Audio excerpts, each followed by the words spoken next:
Thanks for tuning in to Proline TV as we take a look at the latest speed charts from Kansas Speedway, the Advent Health 400.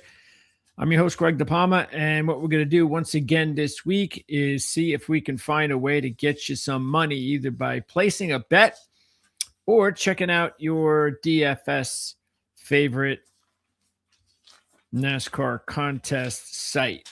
I use DraftKings, but to each his own. Bottom line is, best of luck out there tomorrow, and we're going to try to do whatever we can to make it easier for you. So let's get right to it. Okay.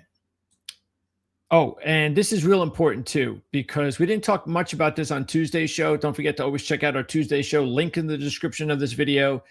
In depth on all the key drivers. We give you early week picks, and we give you tons of trends, information, all that kind of stuff to get you ready for the race over the weekend. But sometimes we leave out some interesting trends that you can only get on this show. And that includes the fact that, get this is just next gen. 7 of the 8 winners started in the top 10 at Kansas. And you want to know what's even better? All 8, that's right, all 8 of those winners had practice runs in the top 10. Now, I have not seen this trend anywhere. Okay, so take advantage of it. Once again, out of the 8 next-gen races in Kansas, 7 of the winners started in the top 10. All 8 practiced in the top 10. So that's how important it is. Now, also, you can go back even further. 11 of the last 12 winners started in the top 10. And then you could also talk manufacturers, because Chevy's won the last 4 races. Now, Toyota won the first 4 next gen. Chevy's won the last 4 next gen.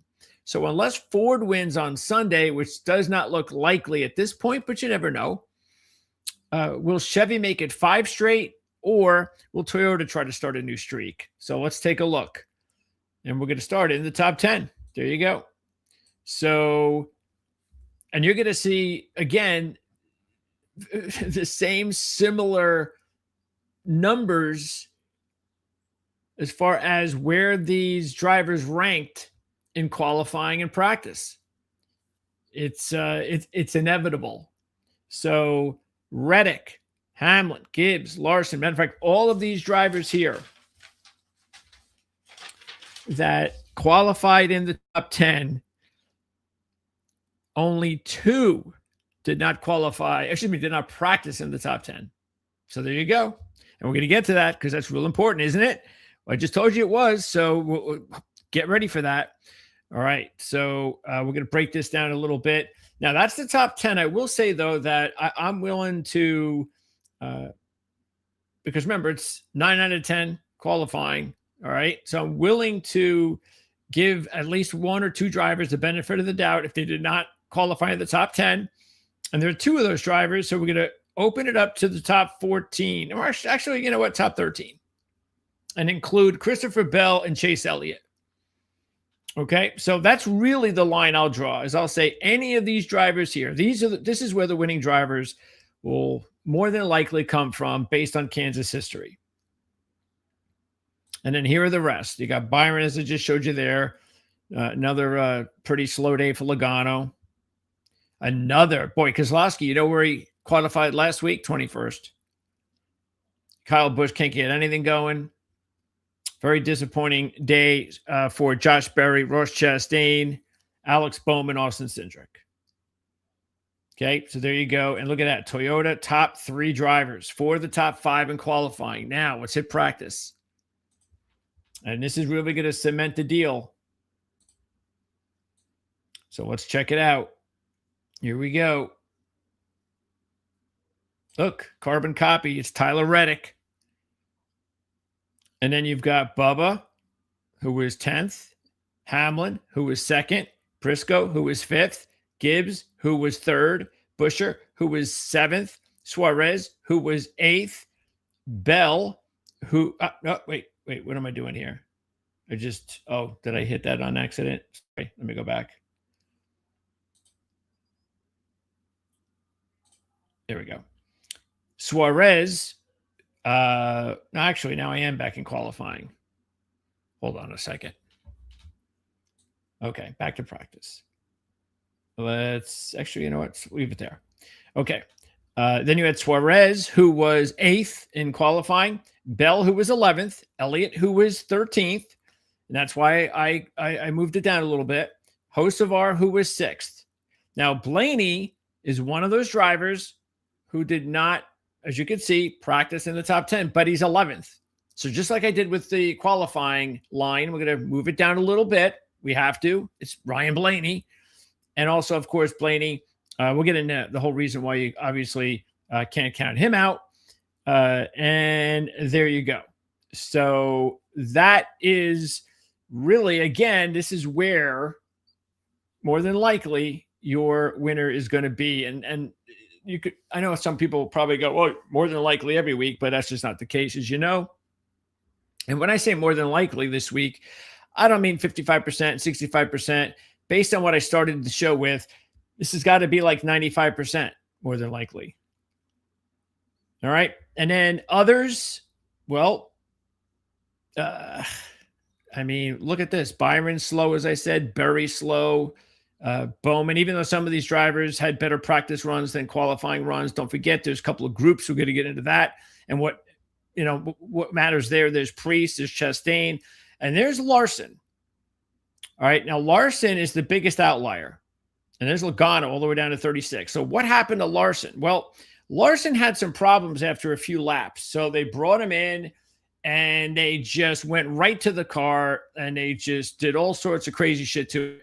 And they brought it back out and they let it run about another, 7, 8 laps, 9 laps or something like that. And so he didn't really have a lot of laps, 16, something like that.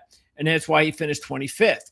But the fact that he was able to come back in qualifying and finish in 4th shows you that he's just fine. So this is just going to have to be one of those deals. I think that I'm willing to forgive that because he's qualifying 4th, and we'll get into everything else. But anyway, the next gen trend says, no, he's not going to win. And hey, if you want to go with that 100% trend so far, I don't blame you. And that would rule Kyle Larson and Ryan Blaney out. Okay. And then how about this too? Regarding that trend that I mentioned with all 8 finishing in the top 10 in practice, well, 4 of them were the fastest in practice. So that bodes well for Tyler Reddick, who was clearly the winner today. Okay, now, also the winner today is Toyota.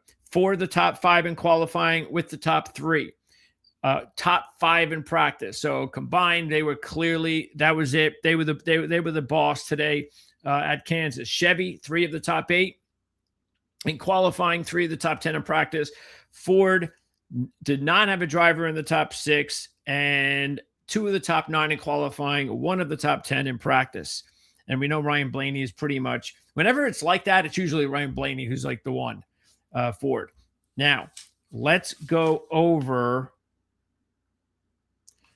something that's real important. Normally, every week I come on here and then we have to go over Group 1 and Group 2 and try to figure out, well, what does it really mean? Where really are these drivers? Should we rank them based on the fact that 90% of the time, Group 2 will have slower speeds than Group 1?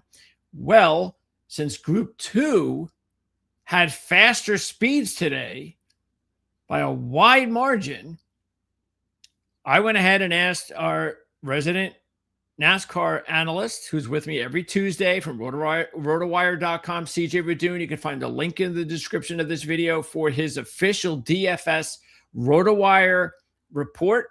So you can check that out. You can go over what he thinks about this race. He put it out on Friday. He puts it out every Friday at rotowire.com. And of course, he gives his picks just like I do every Tuesday. Due to the rubber getting laid down early by Group 1, Group 2 drivers can basically equalize their runs much better this particular week.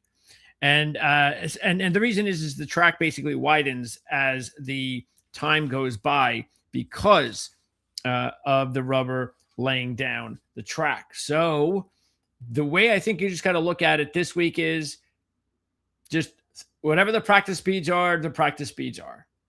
And I think if anything, I would look at maybe just a little bit, not a lot, but just a little bit.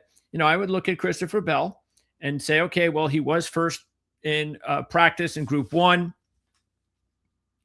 And because of that, I'll give him, that's why I even moved it down a little. He was 11th in qualifying, first in practice with Group 1.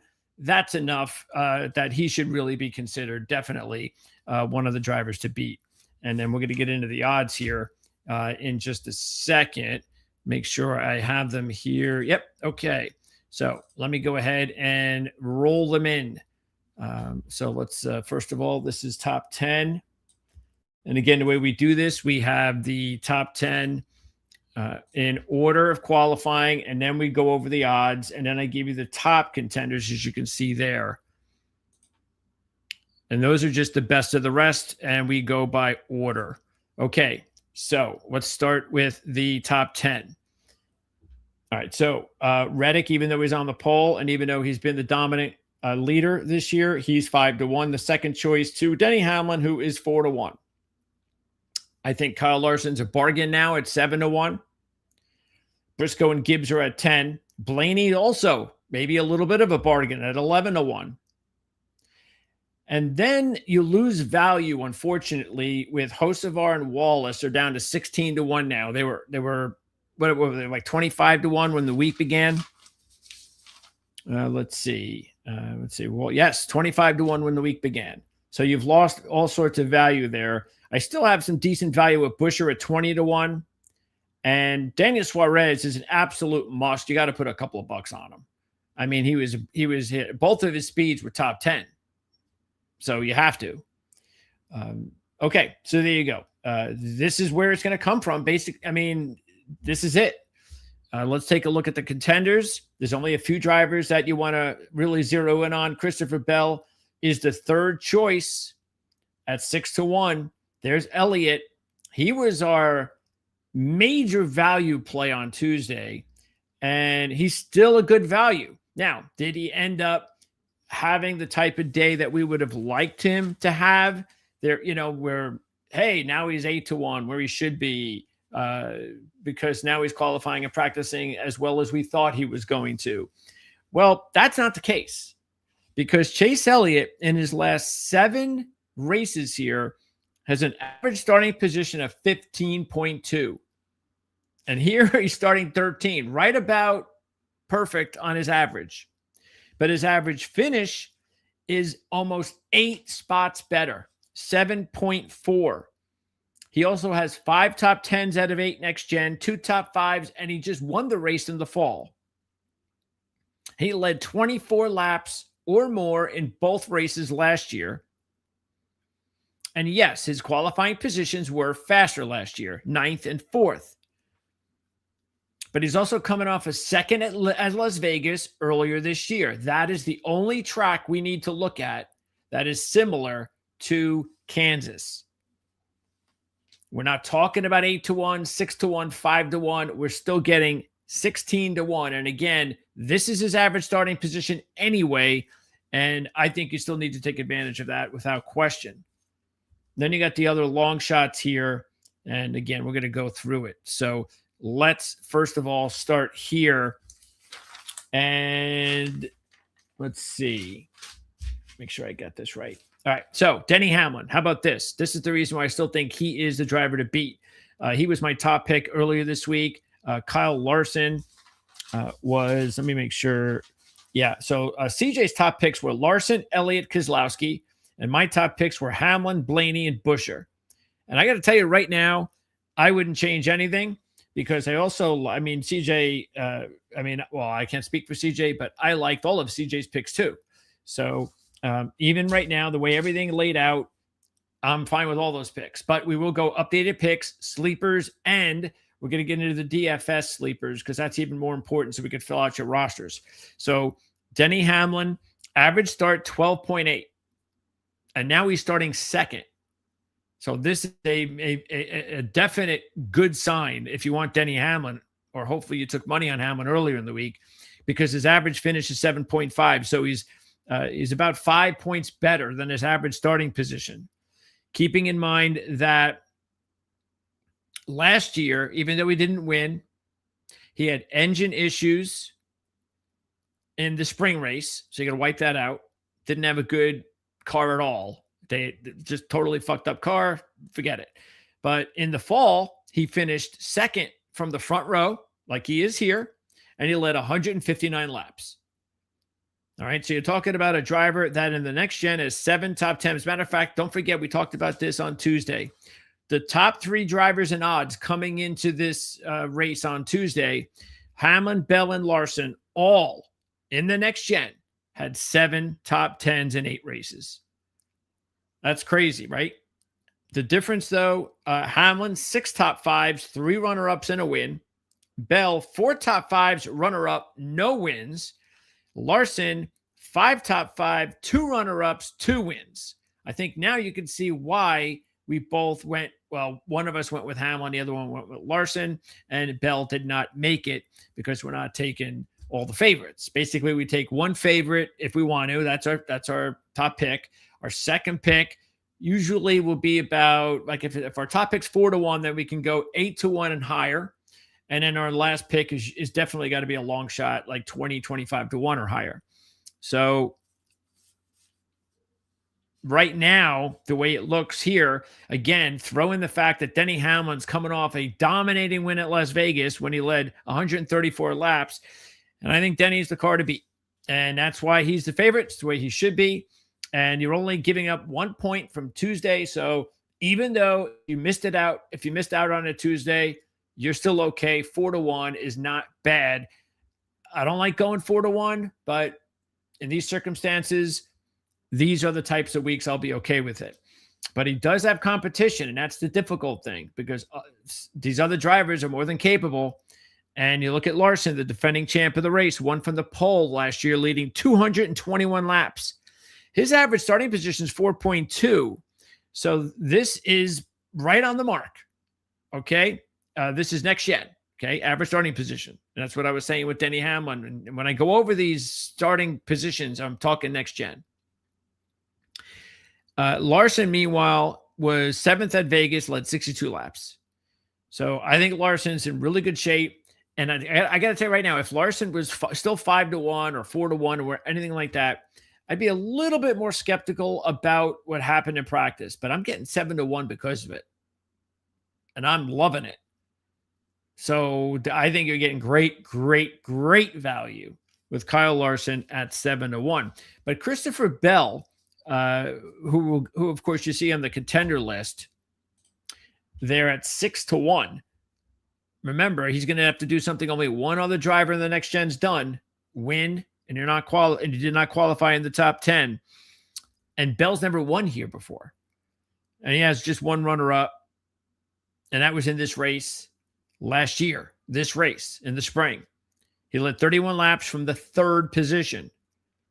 This is a driver, and here's the problem I have with him.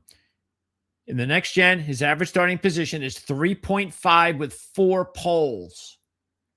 So this is not usually what Chris Bell does here. He's usually much better on Saturday.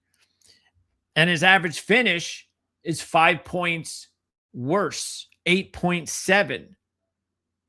Now, he's led laps in every single next-gen race, even if it's just 3 laps here, 5 laps there, whatever. He was 4th in Vegas. All right. But again, when you've got Hamlin and Larson, who have won here before multiple times, throw in the fact that Hamlin's won this track 4 career, Larson 3 career. That's just, why would I take Bell? That's just the way I look at it.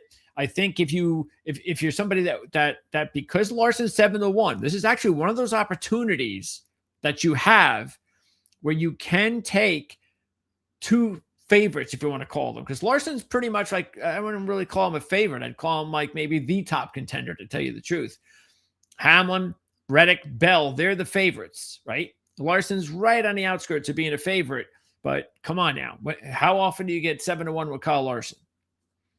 And in this type of situation, And we're not talking about a super speedway, of course. Now, as far as Reddick, you're getting no value now with Reddick. He was 10-1 Tuesday. He's 5-1 now.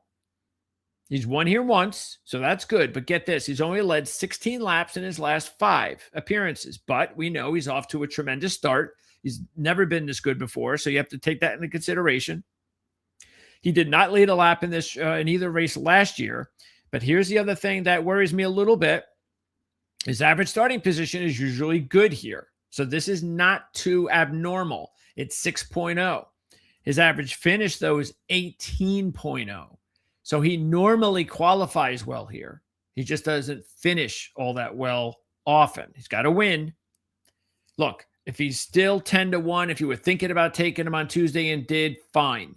But now you've lost all value. It's up to you. I'm trying to sit here and tell you I don't think it's a good idea at some point to try to fit him in somehow, and we'll get into that in a little bit.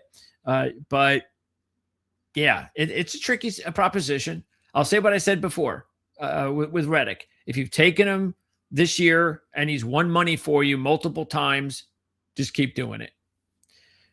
All right. And then we take a look also at, look, Ty Gibbs and Briscoe were at 10-1.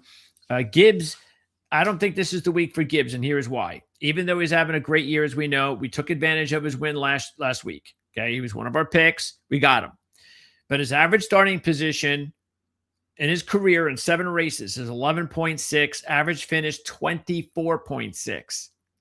In the last 4 races, his average position is 5.5. So it's right about there. He's third. But his average finish, 22.5. So he historically qualifies well here, does not finish well. He was 5th at Vegas. And the other thing is that he's coming off a win. I mean, look, it would be, I got to say this, though, at 10-1, you might want to sprinkle a little bit of money on him because it's not a bad number. Because look, we've historically said we're not taking a driver 90% of the time that won the week before because how hard it is. But Reddick is already like, he's kind of put that to bed. At least he did. And it is the same team. I mean, the same manufacturer. So you do kind of feel, and like how ironic would it be if Gibbs waited this long, gets a win, and wins 2 straight. So at 10-1, I would definitely consider him. And you know what? I definitely take him over Reddick. Again, talking about wagering, I would definitely do that. He just won last week, and I'm getting double the price. And then you have Briscoe. Now, Briscoe, who was, where was Chase? Chase was right. Yeah, he was actually 8-1 on Tuesday. He was 4th in both races last year. And he was on the pole in the race in the fall. His average starting position and his average finish in the last 4 races, he's actually down 4 points. Okay, so that's not so good. But he's coming off his best finish last week, 5th in a while. I think he had one other top 5 this year. But this is now starting to look like Chase is back. He's driving a Toyota, and you are getting 10-1. So not a bad idea. I'd still rather, in this situation, go with Larson or Gibbs, 10-7-1 area. But I think Briscoe is not a bad choice at all. And then you have who else? Blaney. Now, Blaney is actually a bargain now, a value. But we know why. This has not been a great track for him. And he's only led 7 laps in next gen here. But he does have 2 top 5s in his last 3 appearances at Kansas. In his last 3 races overall, he's finished 2nd, 6th, and 3rd.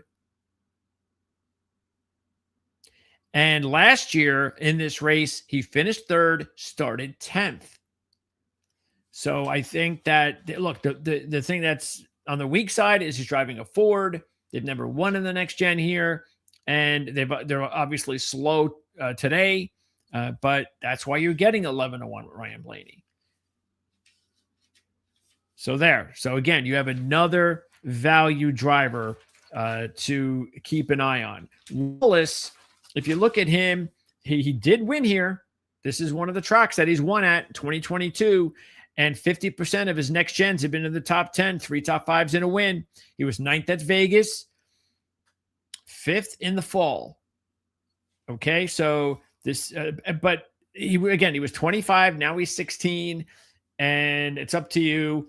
I think Bub has kind of proven that he's just an unreliable driver for people who want to wager on him or put him in his fantasy lineups, especially if you're not getting any value. And I don't think you're getting any value right now. Then you take a look at Hocevar, who was also 25-1, and he's never had a top 10 here in 5 starts. But his average starting position is 17th. Here he's starting 6th. So that is a big plus. The only problem is his average finish is 26.2. So he was always going the wrong way. That's not what we want to see. But considering he's starting 6th, he's another year as far as his experience, and you have to give him the benefit of the doubt, except you're not getting any value here now. At 16-1, you were earlier in the week. But kind of those catch situations, right? Especially since he never showed anything before here, and you really had to wait for qualifying. So, and again, anybody who's in this top 10 that's got halfway decent odds has got to be considered because of the historical trends here. Chris Buescher is one of those drivers, and that's because if you look at it, he was 2nd in the 24 spring race when he led 53 laps, 6th in Las Vegas this year. And from the front row last year, he finished 8th. So that's 24, 25. You look at it in 24 spring, he had that big run. 25 spring, he qualified 2nd and finished 8th. 26 spring, he starts 7th, and we'll see how he finishes. So I think he's a really good play here for one of your long shots at 20-1. Now, take a look at the contenders again, and we're going to get to those fantasy picks too. There's Bell. We told you about Bell. I don't think you're getting any value there at all. Driver who's never won here before, who is 7. He is what? Yeah, 3.5 average start, like I mentioned, 11th. So you're 7 positions worse average than normal in next gen. And that's a kind of, look, we're nitpicking, but that's what we have to do when we have a lot of options. And then we take a look at, William Byron, who had such a disastrous week last week. I don't see any difference here this week. He has no wins here, 3 career top 5s. Last year, he didn't lead a lap, and his average start and his average finish are pretty much the same, right around 11th or 12th. And here he's starting 14th. Now, he was 3rd in Vegas. You got to give him that. But I got many more options this week than William Byron. And one of them, once again, is Chase Elliott. So Elliott, again, we went over his stats. He looks like you have to take Elliott this week. You just have to. As a value play, as a long shot play, whatever way you want to say it. Logano, look, he's getting a big number for a reason. In the next gen, in 8 races, 1 top 5. And he's only led 14 laps in next gen. So that wouldn't be the way that I would go. Moving on. Just in this lot here, Ryan Preece comes down. Actually, stays pretty much the same, which I think is a little bit surprising. He was 60-1 on Tuesday. He's 66-1 now. Go ahead and take Ryan Preece as a long shot for a couple of bucks. Why not? And we'll get into fantasy because overall you took it. Look, he was 30. He started 30th in this race last year and finished 7th. His average start is 26.8. Average finish 22.9. So he's good about four positions. And he is teammates with Keselowski and Buescher. And Buescher's looking like he's okay. And Keselowski, I think he's, as we segue into Keselowski here, his odds are about the same as they were on Tuesday. And check out Keselowski, once again, another good fantasy option this week. 26.3 average start, 18.1 average finish. So that's 8 points better. And he was 10th at Vegas, which isn't all that bad. He does only have 2 top 10s and 8 next gen races, but that's the reason he's getting a big number. Look, I don't expect Keselowski to win this race, but I think he's another good fantasy option. Chastain is getting a big number. He was 14-1 to win this race last year. Now he's 50, and he's got to win here. All right. So what's the deal? Even though he has a solid next gen record, 50% top 10s, got the win in the 24 fall race. And he won that race from the 20th position. Okay. And that was the only driver to do it outside the top 10. Led 52 laps in that race. But he's only had 1 top 10 on the year. I don't think it's going to happen again here. It's just he's giving us no reason to like him. Bowman, on the other hand, this is a really good fantasy option and not the worst idea in the world for a major long shot, even though I wouldn't count on it starting 33rd.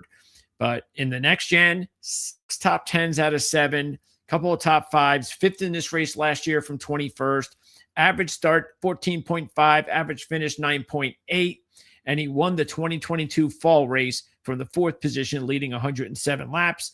So Bowman, definitely someone you want to take a look at in fantasy. And I think that's it for this list. So let's kind of round it out. Let me just put back this is the starting lineup here. And just take a look. Remember I mentioned Suarez. Suarez last year started 8th, just like he's starting this year. Unfortunately, he finished 34th. But that's a good sign for 100-1 shot. But definitely doesn't have enough history, because if he did, he wouldn't be 100-1. Josh Berry is also someone that may be interesting as far as a long shot goes.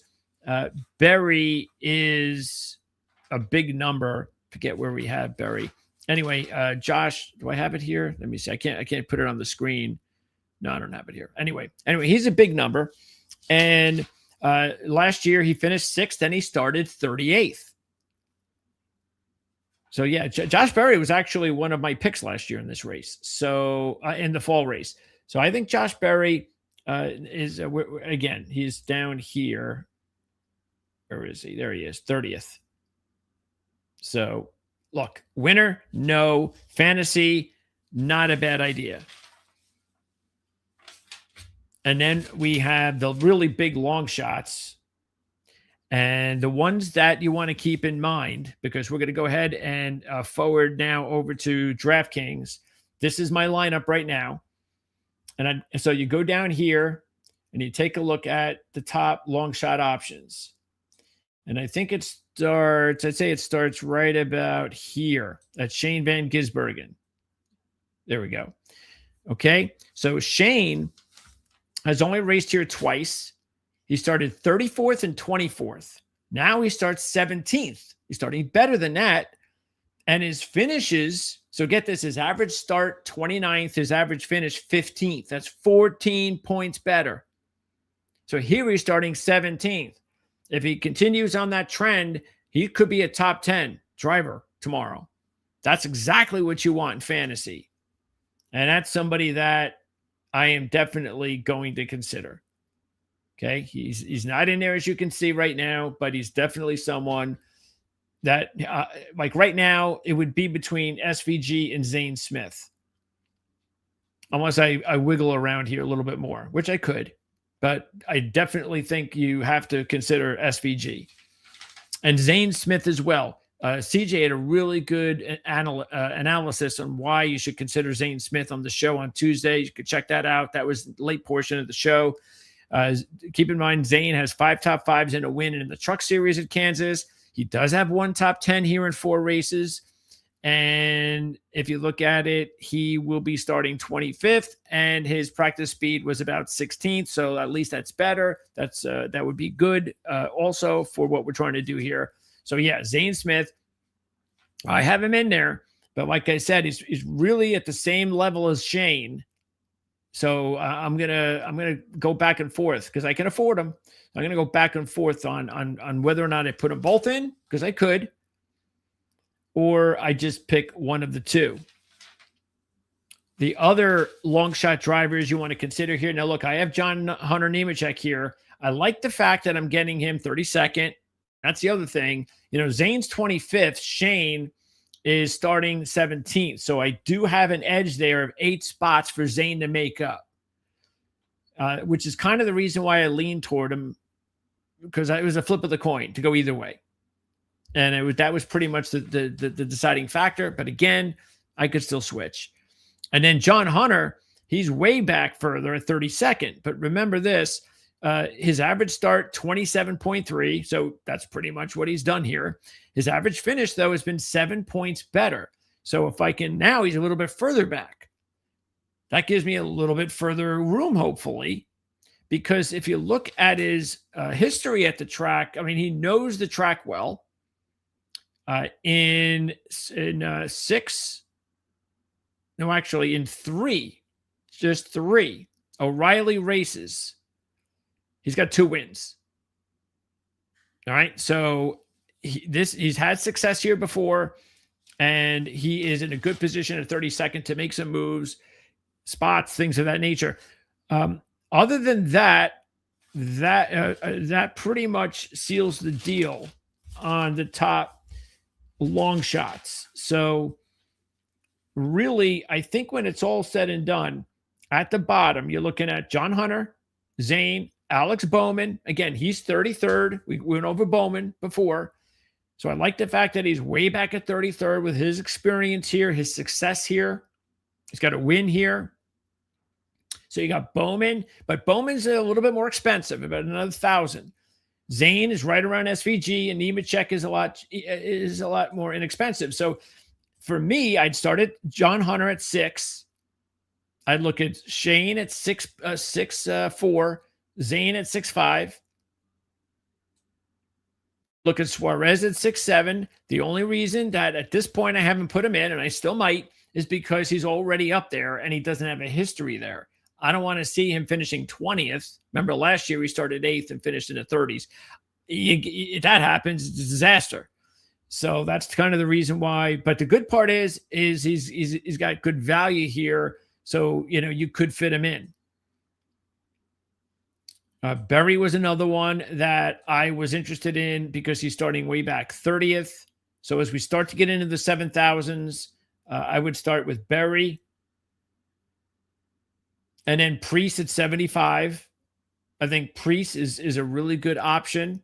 The difference is I don't know how much further I'm going to get with Priest. I'm going to get a lot further with Bowman unless something happens to his car. And then you got Hocevar, Keselowski. The thing with Keselowski is he's going to give you some positioning, which is good. I just don't know how much positioning you're going to get the way the Fords have been going. And he's a little expensive at 79. And Hocevar is in the same boat, kind of. Unless he leads laps or wins the race, I don't know. Of course you want a result. You do want a top 10 finish. But, and so that's the one thing that I would look at. But, if I still kind of feel Bowman, same price. I just kind of get the feeling that Bowman can give me so many more positions that I could still end up finishing with a pretty decent result as well because of it. But I got no problem with Hocevar 7,700. There's Buescher at 83. But again, it's the same situation as Hocevar. But I do. The only thing I don't like about Buescher, obviously, is the $8,300 budget here, salary, because I like him in picks. And then, of course, as we go all the way up here, keeping in mind that the way I set up my roster is I went with Reddick and Hamlin. So that's why I told you. I think Reddick is a really good fantasy. I'd much rather go with Reddick in fantasy and then do and then do wagering. Like if I'm going to do a wager at 4, 5, 6 to 1, I'm going to do Hamlin. And then there's Elliott. Again, I think Elliott, based on his price, is not all that bad. At 13th, not bad. And there you go. So I hope all that stuff helps you out for this week. Let me know if you guys have anything on your mind regarding any questions, regarding anything that has to do with setting up your team setting out. Oh, and I should tell everybody, because sometimes I get requests to do a one-on-one. And I must say that if you are a listener, then let me know, because I'm not going to do a one-on-one contest here with somebody I don't know. But if it's a listener, then I definitely would consider it for sure. Okay, so again, final picks that I would really say are my top picks following today would be, and just today, not from Tuesday, just today, based on what we saw, I still think Hamlin is the top dog out of Reddick, Hamlin, and Bell. Then Larson, I think you're getting value at Larson and Blaney, 7-1, 11-1. Then the long shots, you've got Wallace, Busher, Hocevar, and Elliott. Okay, those would be the top long shot drivers. And then the top fantasy we went over: John Hunter, SVG, Zane Smith, Bowman, and then throw in again some of those drivers who were sitting there in the top 10, including Busher and Hocevar. Thanks a lot for tuning in. We will see you again next week for Talladega. So we hope we'll have a good race on Sunday, and good luck to everybody out there. I'll see you again on Tuesday with CJ Redu.